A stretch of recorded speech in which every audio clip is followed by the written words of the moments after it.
Hello everyone. तो आज से क्लास 11 का फिजिक्स के लेक्चर्स चालू करने वाले हैं, जिसमें चैप्टर 1 से हम स्टार्ट करेंगे। बहुत सारे कॉलेजेस चालू हो गए हैं, आप लोग की पढ़ाई आपने चालू कर ही दी होगी, तो इसलिए मैंने ये यूनिट्स और मेजरमेंट का चैप्टर मैंने भी फिजिक्स में चालू कर दिया है। तो आज से हम लोग फिजिक्स की 11th स्टैंडर्ड की पढ़ाई चालू करेंगे। तो भी स्टार्ट करते हैं हम लोग पहले इंट्रोडक्शन के पार्ट से। चैप्टर का नाम यूनिट्स एंड मेजरमेंट है। बहुत इंपॉर्टेंट चैप्टर है, क्योंकि आप जब अगर 11th स्टैंडर्ड के बाद जब 12th स्टैंडर्ड में जाओगे, उसके बाद सीईटी एग्जाम दोगे, जेई एग्जाम दोगे, नीट एग्जाम की प्रिपरेशन करोगे, वहाँ पे चैप्टर्स आपको मिलेंगे, वापस इनके क्वेश्चंस आपको मिलेंगे, हम वो भी सॉल्व करेंगे कि नीट और जेई में क्या क्या आया है। ठीक है, तो अभी यूनिट्स एंड मेजरमेंट को स्टार्ट करने से पहले यूनिट्स और मेजरमेंट ऐसे दो पार्ट है, उसको हम स्टार्टिंग से देखेंगे। पहले हमें ये पता होना चाहिए कि मेजरमेंट होता क्या है। तो बेसिकली आज आसपास की जो भी चीज़ों को हम मेजर करते हैं, वेइंग मशीन होती है, वेइंग मशीन में हम वेट मेजर करते हैं, घड़ी देखते हैं, टाइम देखते हैं, डिस्टेंस मेजर करते हैं। तो ये सब अलग अलग क्वांटिटीज़ को हम किसी पैरामीटर पे नापते हैं। उसी नापने की प्रक्रिया को हम यहाँ मेजरमेंट में पढ़ने वाले हैं। तो पहले पार्ट है मेजरमेंट। उसका मतलब होता क्या है? तो measurement basically the comparison between internationally accepted standard measuring unit. Comparison with internationally accepted, ऐसी क्वांटिटीज से हम कंपेयर करते हैं जो कि इंटरनेशनली सभी जगह पे एक्सेप्ट हो। जैसे कि हम इंडिया में रहते हैं, तो किसी क्वांटिटी का मेजरमेंट हम, जैसे कि यहाँ पे हम वेट को मेजर कर रहे हैं, तो यहाँ पे किसी क्वांटिटी के मास को हम मेजर कर रहे हैं किलोग्राम से। तो अगर मैं कंट्री छोड़ के दूसरी कंट्री में भी जाऊँ, किसी और कंट्री में जाऊँ, तो वहाँ पर भी मास की सेम यूनिट होनी चाहिए। तो ये वही बताना चाह रहा है कि आप किसी भी कंट्री में अक्रॉस द ग्लोब चले जाओ, वहाँ पे सारे यूनिट्स सेम होने चाहिए। किसी भी क्वांटिटी को मेजर करने के लिए जो यूनिट अप्लाई हो, वो सब जगह क्या होनी चाहिए? इंटरनेशनली एक्सेप्टेड होनी चाहिए। तो इसीलिए मेजरमेंट क्या है? The comparison between internationally accepted standard measuring unit. अब इसी में क्या है? Measure quantities express in terms of a number followed by a corresponding unit. जैसे कि साधारण अगर बोला जाए तो मेजरमेंट को मैंने प्रोसेस को ले लिया कैपिटल एम से, और उसको हम नाप रहे हैं, that is an times you, जहां पे यू मतलब होता है यूनिट, और उस यूनिट की जो मैग्नीट्यूड है उसको हम स्मॉल एन से डिनोट करते हैं। अब जैसे आपको ये पूरा डेफिनेशन अगर नहीं समझ में है, तो एग्जाम्पल से आप समझो। फॉर्मूला क्या दिया है? एन टाइम्स यूनिट, यू मतलब होता है यूनिट। फॉर एग्जाम्पल देखो यहाँ पे जैसे 5 मीटर लिखा हुआ है, तो मीटर क्या होती है? वो होती है लेंथ मेजर करने की यूनिट। तो हम मीटर रिप्रेजेंट यूनिट यू, और ये जो एन है नंबर ऑफ टाइम्स, कितने नंबर टर्म्स है? 5 नंबर टाइम्स है। तो कितना यूनिट हो गया? अरे कितना टोटल क्वांटिटी होगा? 5 मीटर। टोटल लेंथ कितना हो गया? 5 मीटर। जहां पे मीटर क्या है? क्वांटिटी की यूनिट है, और कितने टाइम्स है क्वांटिटी? दैट इज एन, उसको हमने दिया 5। ठीक है, आई होप आपको ये क्लियर है। उसी तरह दूसरा एक एग्जांपल लेते हैं, जैसे 3 सेकेंड है। टाइम टाइम 3 सेकेंड, तो सेकेंड क्या हो गया? टाइम की यूनिट होती है, जो कि हम 9th standard 10th standard starting से भी घड़ी भी देखते आ रहे हैं, है ना। और 3 क्या है? उसकी मैग्नीट्यूड, कितने टाइम्स? तो 3 टाइम्स दी सेकेंड। तो यहाँ पे डिस्टेंस मेजर किया हमने 5 मीटर, तो डिस्टेंस की यूनिट क्या थी? मीटर, और नंबर ऑफ टाइम्स कितना था? 5 टाइम्स। और वैसे ही इसके लिए। तो आई होप आपको ये मेजरमेंट का डेफिनेशन क्लियर है। अब इसके बाद आ जाते हैं यूनिट पे। तो यूनिट क्या होती है, इसकी डेफिनेशन आप जरूर पढ़ के याद कर लेना, क्योंकि एग्जाम में आ सकता है ये question. Reference standard used for measurement of any physical quantity is called as unit. Reference standard, reference मतलब किसी भी पैरामीटर को रेफर करके लिया गया, स्टैंडर्ड मतलब हर जगह इसी ही यूज किया जाता है। Use for measurement of any physical quantities, हम जितने भी quantities example day to day life देखते हैं, जैसे लेंथ हो गया जो कि डिस्टेंस मेजर करने के लिए है, मास के लिए हम किलोग्राम यूज करते हैं, टाइम के लिए हम सेकंड करते हैं, टेम्परेचर के लिए अभी तक हम डिग्री सेंटीग्रेड यूज करते आ रहे थे। तो ये जो सारे यूनिट्स होते हैं, ये सभी जगह अक्रॉस द ग्लोब यूनिवर्सली कैसे होना चाहिए? एक्सेप्टेड होना चाहिए। ठीक है, तो इसीलिए ऐसा दिया रेफरेंस स्टैंडर्ड, ताकि एक स्टैंडर्ड बन जाए, ताकि हम कहीं भी जाए तो वही यूनिट हम फॉलो करें। ऐसे नहीं कि इंडिया में थे तो इंडिया में डिस्टेंस को, लेंथ को हम मीटर से देखते थे, लेकिन अगर हम यूके चले गए, ग्रेट ब्रिटेन, वहां पे हमने देखा फुट था, तो हम कंफ्यूज हो जाएंगे ना कि हमें तो क्वांटिटी आती है लेंथ की जो कि मीटर है, लेकिन वहां पे फुट यूज कर रहे हैं, तो कंफ्यूजन ना क्रिएट हो, इसीलिए एक सिस्टम है जो कि हर जगह सेम फॉलो किया जाता है। ठीक है, उसीलिए क्या दिया गया है, रेफरेंस स्टैंडर्ड। रेफरेंस स्टैंडर्ड ऐसा रेफरेंस जो कि जो स्टैंडर्ड वाइज हो हर जगह, use for measurement of physical quantity is called as unit. ये डेफिनेशन अच्छे से पढ़ लेना, नोट डाउन कर लेना। अब इसके बाद दिया है कि कुछ पॉइंट है जो मैंने अपने से लिखे हुए, यहाँ पे पहली बुक्स में थी, अब नए वाली टेक्स्ट बुक में नहीं दिया है, ये आपको पता होना चाहिए। It should be easily available, मतलब ये जो यूनिट है ऐसी होनी चाहिए कि सारी जगह ये अवेलेबल हो और सब जगह एक ही यूनिट फॉलो की जा रही हो, ताकि हम कभी भी किसी भी जगह पे जाए तो वहां अलग अलग यूनिट, किसी सेम क्वांटिटी की अलग अलग यूनिट ना हो, एक ही यूनिट हो, ताकि हम इजीली उसको यूज कर पाए। ठीक है, उसके बाद है it should not be perishable, मतलब ये वैनिश नहीं होनी चाहिए, टाइम टाइम पे चेंज नहीं होते होनी चाहिए यूनिट्स। अगर यूनिट चेंज होती रहेगी तो उससे क्या होगा, जो फिजिशियन है, जो केमिस्ट्री वाले हैं, उनको सबको क्वांटिटीज को मेजर करने के लिए वापस अपने पैरामीटर्स को क्या करना पड़ेगा, चेंज करना पड़ेगा।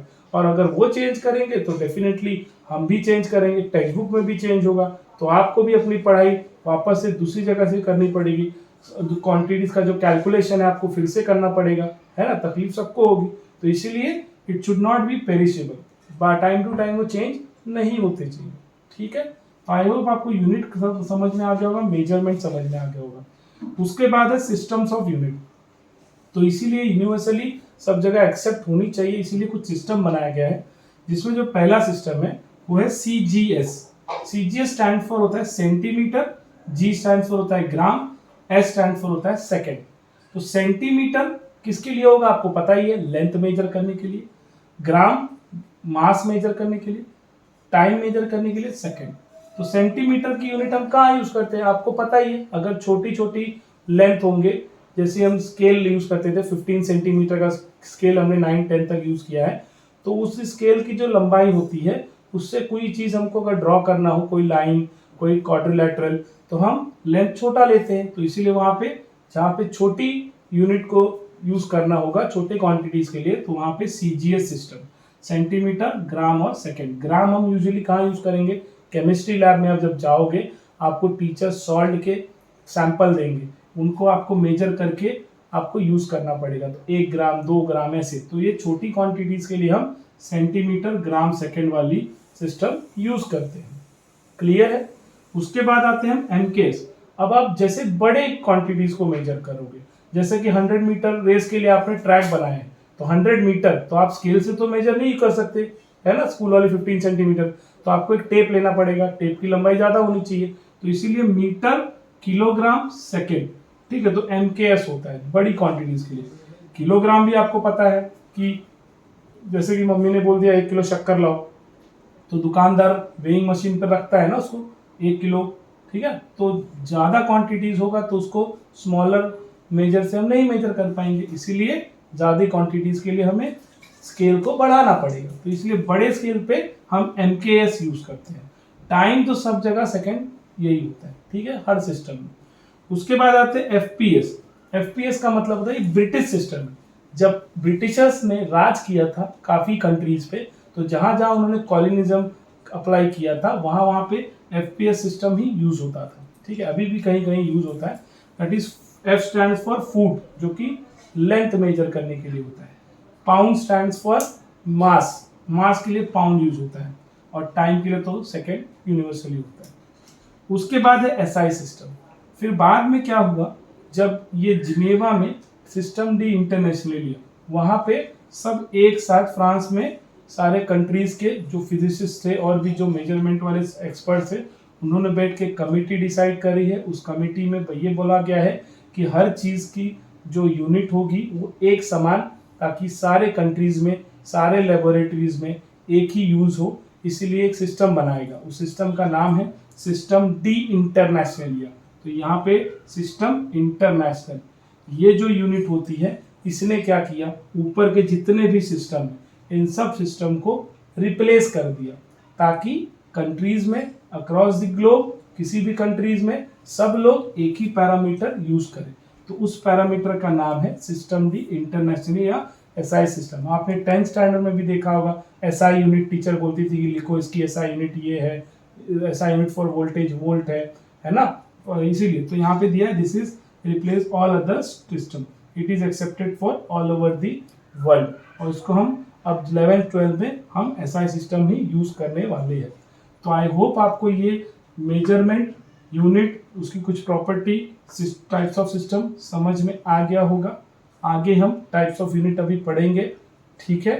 स्टार्ट। तो अभी हम लोग अगला जो करेंगे वो है fundamental quantities, fundamental units, derive quantities, derive unit. I hope आपने पहले जो पार्ट मैंने बोर्ड पे रिप्रेजेंट किया था उसका स्क्रीनशॉट ले लो, आपके वही नोट्स बन जाएंगे, ताकि आपको नोट्स की भी जरूरत पड़ेगी, ठीक है। अभी हम लोग आते हैं फंडामेंटल क्वांटिटीज, मतलब टाइप्स ऑफ फिजिकल क्वांटिटीज। पहला है उसमें फंडामेंटल क्वांटिटी। फंडामेंटल क्वांटिटी क्या होती है? The physical quantity which do not depend on any other quantity for their measurement. जैसे कि अभी हमने मेजरमेंट पढ़ा था, यूनिट पढ़ा था, तो ऐसे ही फिजिकल क्वांटिटीज होती हैं जिनके दो टाइप होते हैं। एक होता है फंडामेंटल क्वांटिटी।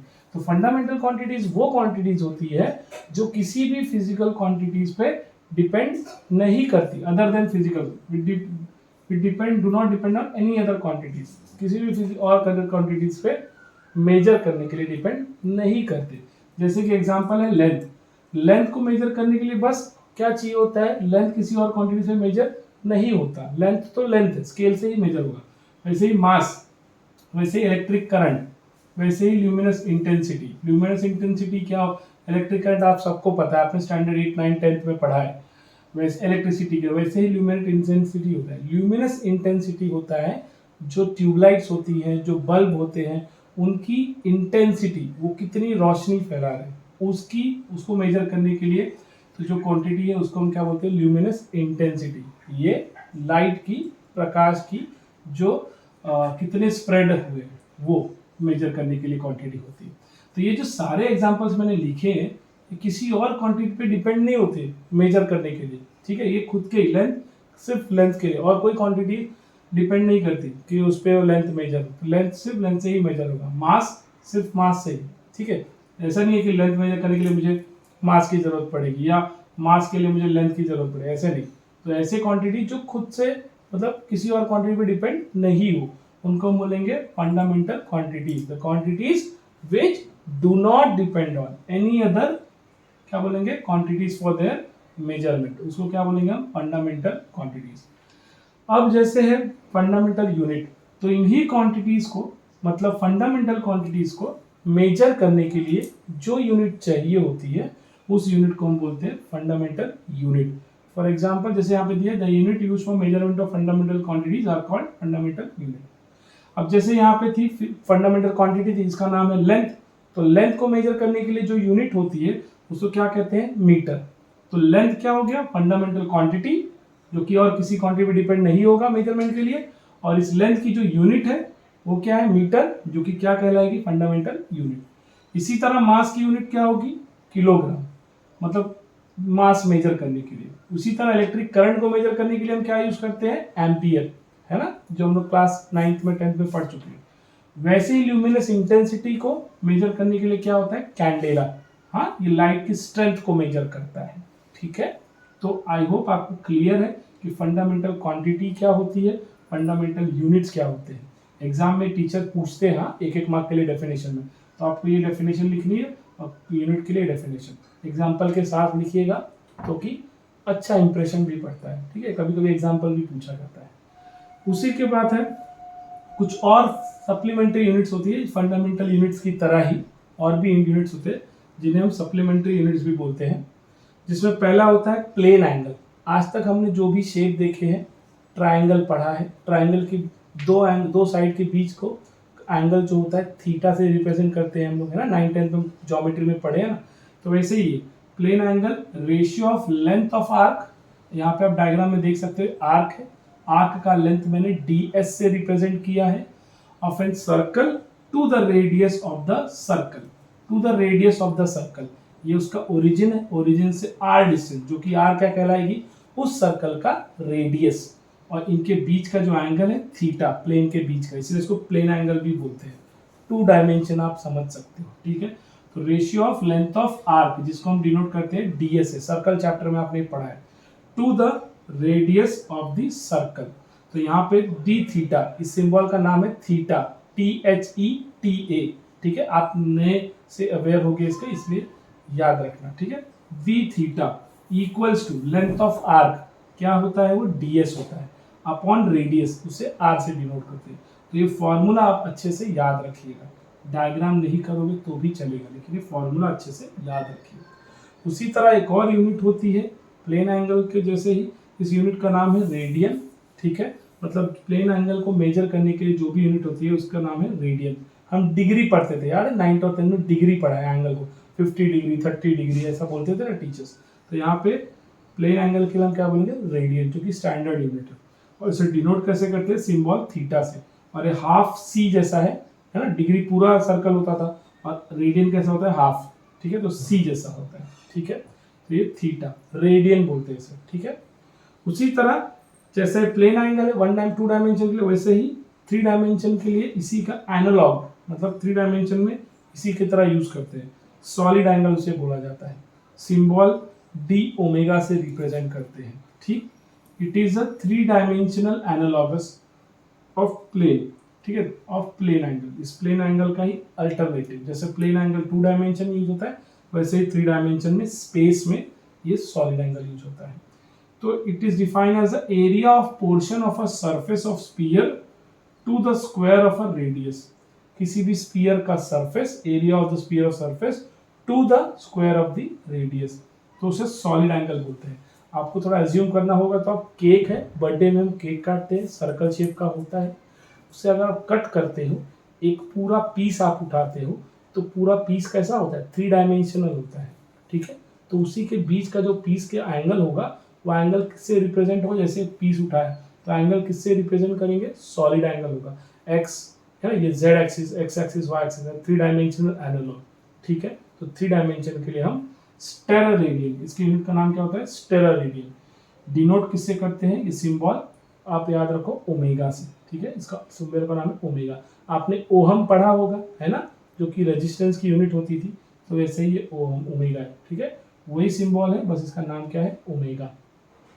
तो आई होप आपको समझ में आ गया हो। 3 डायमेंशन के लिए क्या होता है, D omega that is equals to area of surface of circle to the radius of square, तो D A by are square, ठीक है। तो आई होप आपके पार्ट क्लियर है। उसके बाद हम आ जाते हैं डेराइव क्वांटिटीज। तो जैसा फंडामेंटल क्वांटिटीज थे वो क्या है, do not depend on any other quantity, लेकिन जो डेराइव क्वांटिटीज है वो क्या है, physical quantities other than fundamental quantities which depend on one or more fundamental quantities for their measurement। in short में अगर मैं कहूँ, जो derived quantities होती है, these are defined as quantities which depend on one or more fundamental quantities for their measurement, जो कि depend होते हैं एक से ज़्यादा फंडामेंटल क्वांटिटीज पर उनके मेजरमेंट के लिए। ऐसी क्वांटिटीज को हम क्या बोलते हैं, डेराइव क्वांटिटीज बोलते हैं। फॉर एग्जाम्पल, जैसे कि वेलोसिटी दिया है, एक्सेलरेशन दिया है, और भी आगे आप देखोगे फोर्स, ये सब क्वांटिटीज क्या होती है, फंडामेंटल क्वांटिटीज पे डिपेंड रहने वाली, एक से ज़्यादा फंडामेंटल क्वांटिटीज से ये क्वांटिटी बनी होती है। आगे है डेराइव यूनिट। तो इन्हीं डेराइव क्वांटिटी को मेजर करने के लिए जो यूनिट हम यूज करते हैं उसे हम कहते हैं डेराइव यूनिट। जैसे यहाँ डेफिनेशन में दिया है, units of derive quantities which are expressed in terms of fundamental units for their measurement are called as derived units, जो कि fundamental units पे depend होते हैं। जैसे कि एग्जांपल है यहाँ पे, वेलोसिटी थी फंडामेंटल डेराइव क्वांटिटी थी, तो डेराइव क्वांटिटी की यूनिट क्या है वेलोसिटी की, मीटर पर सेकेंड। तो आप देख सकते हो जो मीटर है वो क्या थी, फंडामेंटल यूनिट थी ना, सेकेंड भी क्या थी, फंडामेंटल यूनिट थी। यहाँ पर एक से ज़्यादा फंडामेंटल यूनिट है, तो इसीलिए क्या कहलाएगी, डेराइव यूनिट। उसी तरह था, हमने एक्सेलरेशन देखा, तो एक्सेलरेशन की यूनिट हमको पता है, मीटर पर सेकेंड स्क्वायर। तो मीटर क्या है, लेंथ की यूनिट है, सेकेंड स्क्वायर क्या है, टाइम की यूनिट है, लेंथ और टाइम दोनों है क्या, फंडामेंटल क्वांटिटी हमने यहाँ पढ़ा। और इनकी जो यूनिट थी मीटर और सेकेंड स्क्वायर, ये क्या थी, फंडामेंटल यूनिट। तो यहाँ पर एक से ज़्यादा हमने फंडामेंटल यूनिट यूज़ की है, तो इसीलिए इसे क्या बोलते हैं हम, डेराइव यूनिट। ठीक है, तो ये देखिए हमने अभी क्या पढ़ा, फंडामेंटल क्वांटिटी, फंडामेंटल यूनिट जो do not depend on any other quantities, उसको हम क्या बोलेंगे, फंडामेंटल क्वांटिटी, उनकी यूनिट को ही हम क्या बोलेंगे, फंडामेंटल यूनिट। फिर हमने सप्लीमेंट्री एंगल देखा, प्लेन एंगल के लिए यूनिट क्या है आपकी, उसे हम क्या रिप्रेजेंट करते हैं, डी थीटा। ठीक है, डी एस बाय, उसकी यूनिट क्या है, रेडियन। सॉलिड एंगल मतलब 3 डायमेंशनल के लिए क्या होता है यूनिट, स्टेरा रेडियन। सिंबल क्या होता है, ओमेगा। फॉर्मूला क्या होता है, D omega equal to d A by are square. फिर डेराइव क्वांटिटी जो कि एक से ज़्यादा फंडामेंटल क्वांटिटी पे डिपेंड होती है, वैसे ही डेराइव यूनिट एक से ज़्यादा फंडामेंटल यूनिट पे डिपेंड होती है। ठीक है, एग्जाम में आपको टीचर डेफिनेशन में पूछेगा। ठीक है, आप किसी भी कॉलेज में हो आपको टीचर पूछेगा definition of fundamental quantity, definition of fundamental unit, definition of derive quantity, derive unit, ये आपके यूनिट टेस्ट एग्जाम में टीचर ज़रूर पूछेंगे। और आपको नोट्स भी है, तो यही पूरा बोर्ड वर्क है जो मेरा, ये आपका नोट्स है। अच्छे से इसको आप स्क्रीनशॉट ले लीजिए या इसका, ठीक है, जिससे आपको प्रिपरेशन में एग्जाम के लिए आसानी हो जाएगी। आई होप आपको आपका ये समझ में आया होगा क्लास। Thank you.